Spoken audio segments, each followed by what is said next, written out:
Bonjour à toutes et à tous, bienvenue dans cette édition. Les titres. Le porte-parole du gouvernement était ce lundi face aux professionnels des médias de la ville de Parakou. Il est revenu sur les faits qui ont marqué l'actualité ces jours-ci. Les précisions sont à suivre. Le choix de la filière après l'obtention du baccalauréat est souvent un casse-tête pour bon nombre de bacheliers. Comment s'y prendre pour ne pas opérer un mauvais choix? Élément de réponse dans cette édition. Clôture le dimanche 7 août de la deuxième édition du tournoi de football organisé par le Cercle de réflexion pour la promotion de la jeunesse. Le point du dernier match en fin d'édition.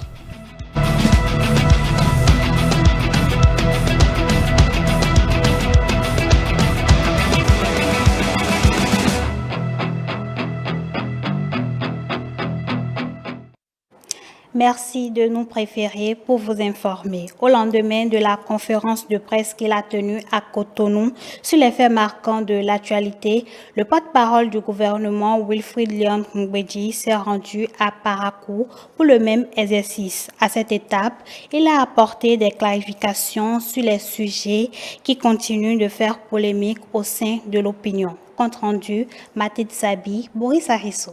Wilfried Léon Ngouedji et sa délégation ont pendant plus de 2 heures de temps éclairé la lanterne de la presse dans le septentrion. Plusieurs points ont été abordés. Le porte-parole du gouvernement est revenu sur la visite du président français Emmanuel Macron ainsi que les accords signés. Il a également abordé le sujet des statues de nos héros nationaux érigés à Cotonou. En tant que peuple, nous avons vécu un moment d'extase le 30 juillet avec l'inauguration des 3 monuments majeurs, la statue de Bioguera, donc le monument Bioguera, le monument de l'Amazone et sa place dédiée, donc l'esplanade de l'Amazone, et puis le monument aux dévoués. Les vertus, les qualités incarnées par Bioguera, nous en sommes héritiers, nous Béninois, quelles que soient nos régions de provenance. Nous sommes des héritiers de Bioguera comme nous sommes des héritiers des Amazones. Au cours de la conférence, les questions sur l'aspirana ainsi que celles relatives aux cantines scolaires ont également été abordées. Pour la rentrée à venir, rien que dans l'enseignement primaire par exemple, on aura à déployer un peu plus de 4400 nouveaux aspirants au métier d'enseignant. J'ai dit amélioration de la qualité du système éducatif. J'ai parlé d'aspirants au métier d'enseignant au niveau du primaire et j'ai envie d'insister sur le fonctionnement régulier des cantines scolaires. Lesquelles cantines, vous l'avez noté depuis quelques années et la prochaine rentrée n'échappera pas à cette logique, ouvrent dès le premier jour de la rentrée. On fait en sorte qu'aucun enfant dans les écoles déjà prises en compte n'aille à l'école le jour de la rentrée et parce qu'il aurait eu faim, renonce à revenir à l'école le lendemain. Le porte-parole du gouvernement semble fier du chemin parcouru. Il invite chaque citoyen béninois à tenir bon car le meilleur reste à venir. On peut être heureux de le dire, la mayonnaise prend de plus en plus, que ce soit à l'intérieur du pays ou que ce soit à l'extérieur. Et cela est réjouissant de savoir que les efforts que chacun de nous, chacun de vous, chacun de nos concitoyens consent depuis 2016, fort heureusement nous sommes encore là, pour la grande majorité, pour constater que ces efforts ne sont pas vains, bien au contraire.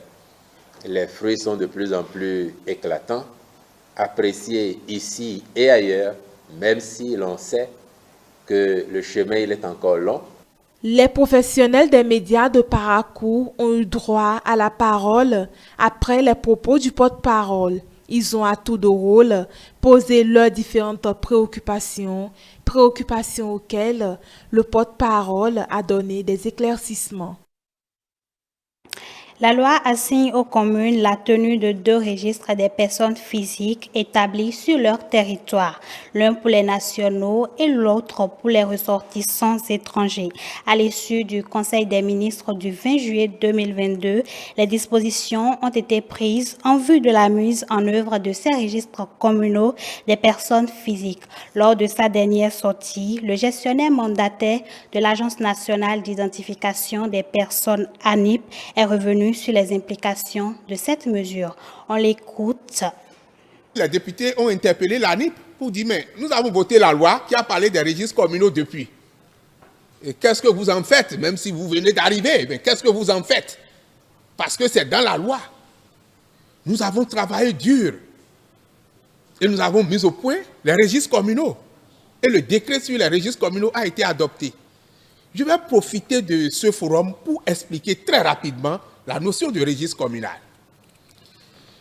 Nous avons fait le RAVIP, c'est passé. Nous sommes déjà au registre national des personnes physiques. Mais à partir de maintenant, l'État veut faire en sorte que la gestion de l'identité citoyenne et la gestion de la population soit quelque chose de sérieux. Alors, je vais expliquer ce qu'il y a derrière les registres communaux. Si donc, lors de ma promenade à Papa, je demande le certificat de résidence, le chef de quartier, il ne peut plus.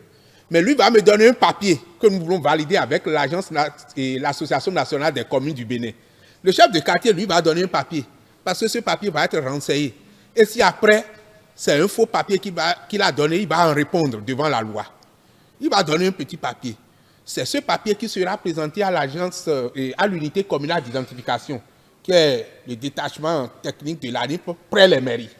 Il présente ce papier, il dit « Ok, vous résidez à Cotonou.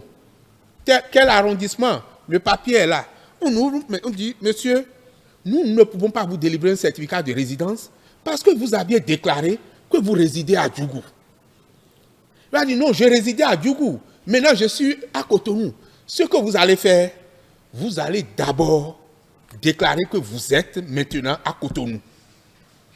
Et il régularise sa situation sur le registre communal de Cotonou. Et si on utilise son NPI, on demande au certificat d'édicter, ça va sortir un certificat de résidence qui mentionne qu'il réside à Cotonou. Mais si après, 3 jours après, il va ailleurs, il a besoin de certificat de résidence, on en a toujours besoin. Et c'est à Djakotomé. Il a besoin de ça, il dit, bon, rapidement, je prends et j'envoie ça sur Cotonou pour un dossier. Celui qui a Djakotomé va regarder et dit, non, vous n'êtes pas au registre communal de Djakotomé. Vous êtes au registre communal de Cotonou. Si vous êtes à Djakotomé, vous résidez où? Dans quelle maison? Dans quel quartier? Où est l'autorité locale qui a certifié ça? Puisque ces autorités locales seront bien informées des conséquences de la délivrance de faux certificats de résidence. Nous sommes dans le processus de lutte contre le terrorisme. Ils vont en répondre devant la loi. Et ce certificat est arrimé au numéro personnel d'identification. Et c'est un acte sécurisé comme l'acte de naissance est sécurisé, comme le CIP est sécurisé. Décrocher son baccalauréat est un premier pas vers l'université. Cependant, le plus dur est l'après-bac. Et pour cause, le choix des filières.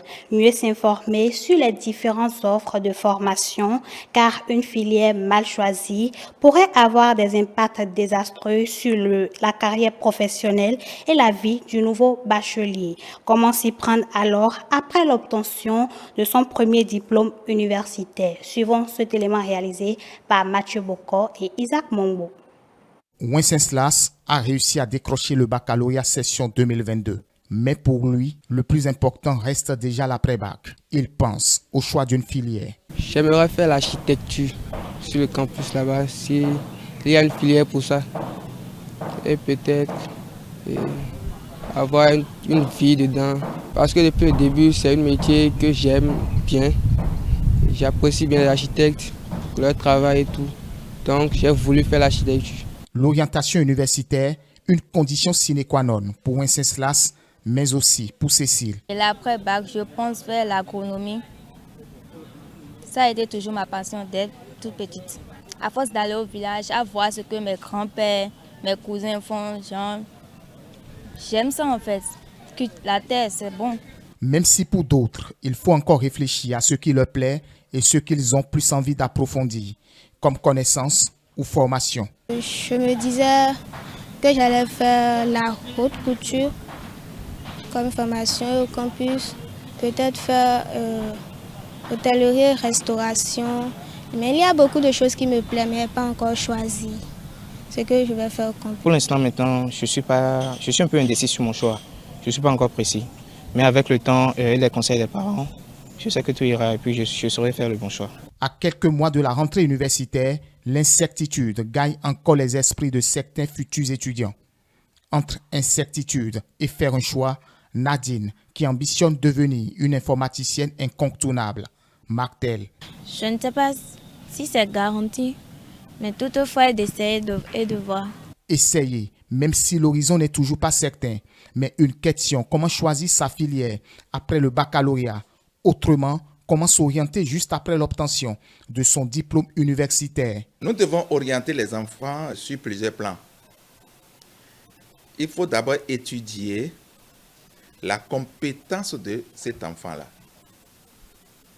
Lorsqu'il a eu le bac, en quoi il est compétent, plus compétent. Il est bien en maths, il est bien en matière scientifique. Ça fait première chose. Pour accéder à une école telle que la médecine, par exemple, quels sont les critères? On doit connaître ces critères-là. Par rapport aux résultats que mon enfant a amenés, est-ce qu'il lui sera facile d'accéder à une telle école? Non. Malgré qu'il est bon en maths, et oui, en physique, le niveau n'a pas atteint un seuil pour qu'il puisse aller dans cette école-là. Maintenant, qu'est-ce qu'il faut faire pour mon enfant? Qu'est-ce qui lui convient? Il faut que les parents cessent de dire « Moi, je veux que mon enfant devienne pilote. Par rapport à ça, mon enfant doit rester en terminale D. » Alors qu'il n'a pas les compétences pour faire la terminale D. Et que les étudiants aussi se laissent orienter par les gens, n'est-ce pas, qui ont des compétences d'orientation. Il existe de multiples possibilités d'orientation après le bac. Seulement, les préférences et les convictions de chacun sont des critères non négligeables en ce qui concerne l'orientation post-bac.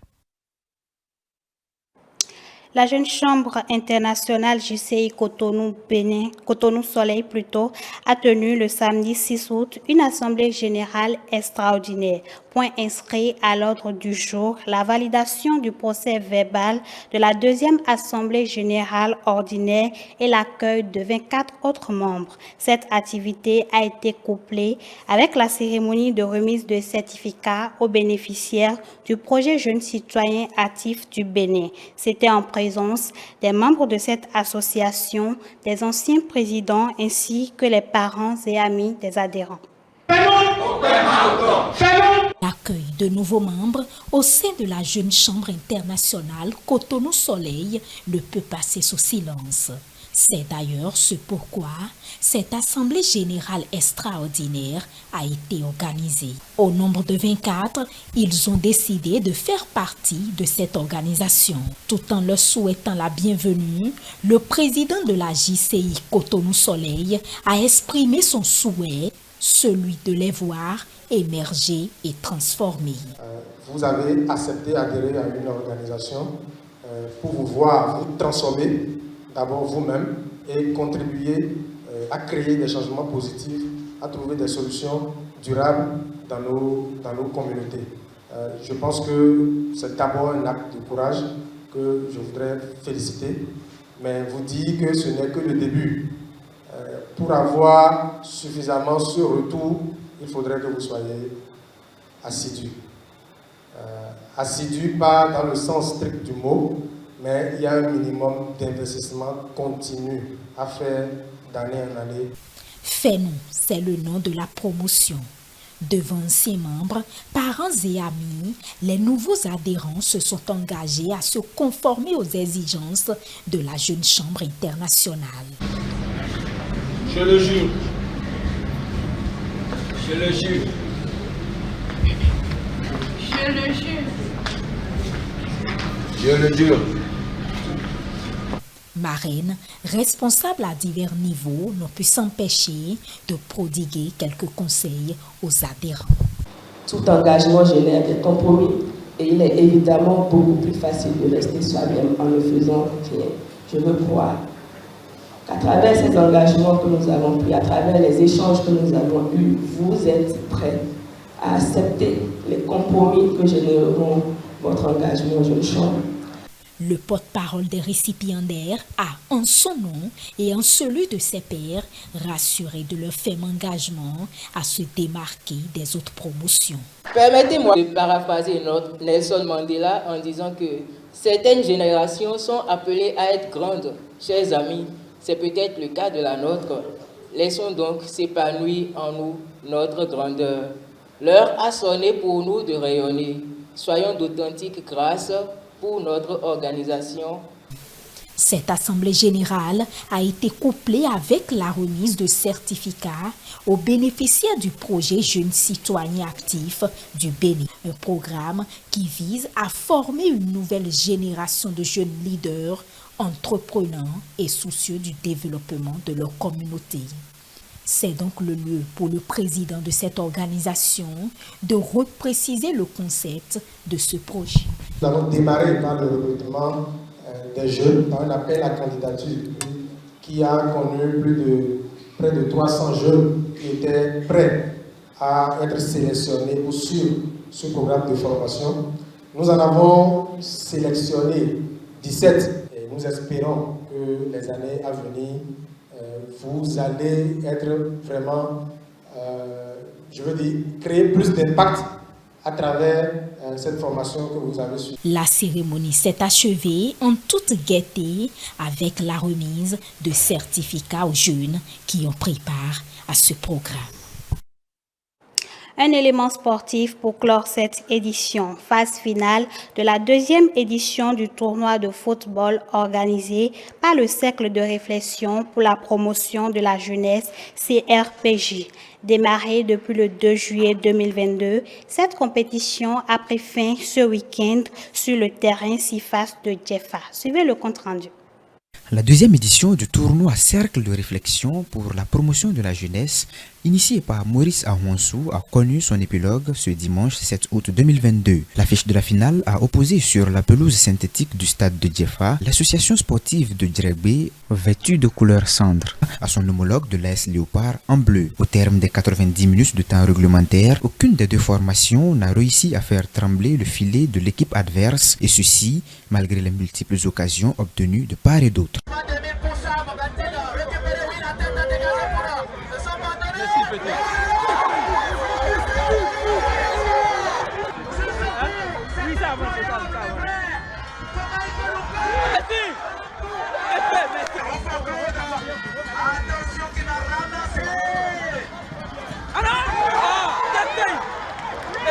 La séance fatidique des tirs au but va tourner en faveur des fauves de l'AS Léopard qui vont transformer 6 de leurs pénaltys tirés contre 5 pour les joueurs de Djerebé.